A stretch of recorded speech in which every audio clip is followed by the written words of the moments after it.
지난주 시진핑, 스끈평 중국 국가주석과 윤석열 대통령, 당선인 간의 통화가 전격적으로 성사되면서 최근 한반도 등 국제정세를 바라보는 중국 당국의 복잡한 속내가 드러 낫단 관측이 제기되고 있다. 미국과 중국 간의 패권 경쟁이 지속되던 상황에서 러시아의 우크라이나 무력 침공, 북한의 대륙간 탄도미사일 ICBM 시연 발사 재개 등이 이어 짐에 따라 전문가들로부턴 미국 등 서방 국가와 북한, 중국, 러시아 간의 신냉전이 본격화됐다는 분석이 나오고 있다. 그러나 오히려 중국 측에선 이 같은 해석이나 평가를 부담스러워할 수도 있다는 것이다. 시 주석은 지난 25일 윤 당선인과 25분간 통화했다. 중국 국가주석은 그동안엔 우리 대통령이 취임한 뒤 첫 통화를 해왔지만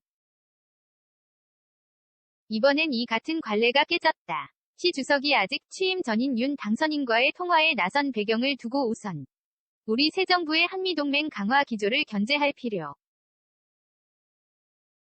있다고 판단했기 때문일 것이란 관측이 나온다. 윤 당선인은 후보 시절부터 쿼드 미국, 일본, 호주, 인도 협의체와 미 주도 인도 태평양 경제 프레임워크 IPEF 참여 의사를 밝혀왔다. 이 모두 중국의 영내 영향력 확대를 견제하는 데 목적이 있다는 게 일반적인 평가다. 이와 관련 중국 공산당 기관지 인민일보는 시 주석이 윤 당선인과의 통화에서 중국과 한국은 이사갈 수 없는 영원한 이웃이자 떼어낼 수 없는 협력 동반자라며 한중 간 국제 영내 협력 강화, 원활한 글로벌 산업 공급망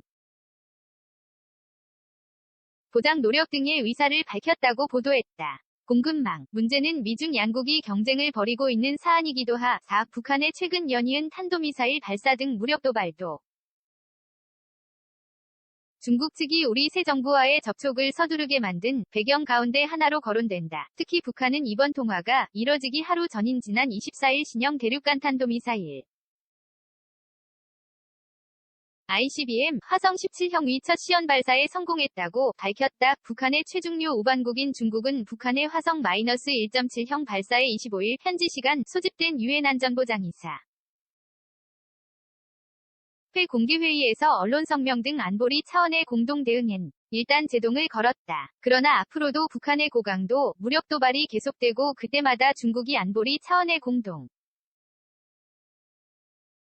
대응에 미온적 태도를 취한다면 우리나라에선 북한뿐만 아니라 중국에 대한 여론도 한층 더 악화될 가능성이 있다. 특히 북한의 ICBM 시연 발사 재개 등 고강도 무력 도발은 미국 측이 설정한 이른바 레드라인 한계선을 넘은 것이어서 곧 군사적 후속 조치가 이어질 것이란 전망도 나온다. 게다가 윤 당선인은 후보 시절 북한으로부터의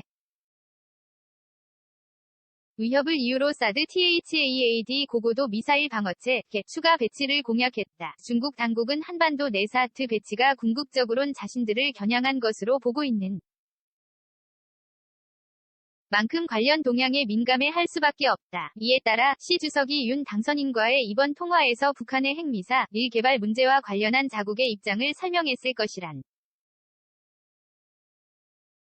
관측이 제기된다. 중국 외교부는 지난 24일 북한의 ICBM 발사와 관련해 대화 협상을 통한 한반도 문제의 정치적 해결 필요성을 강조했고 25일엔 미국의 추가 대북 제재 조치와 관련해 상황을 더 악화시킬 수 있는 어떤 행위도 바람직하지 않다는 입장을 내놨다. 이런 가운데 윤 당선인은 시 주석과의 통화에서 북한의 심각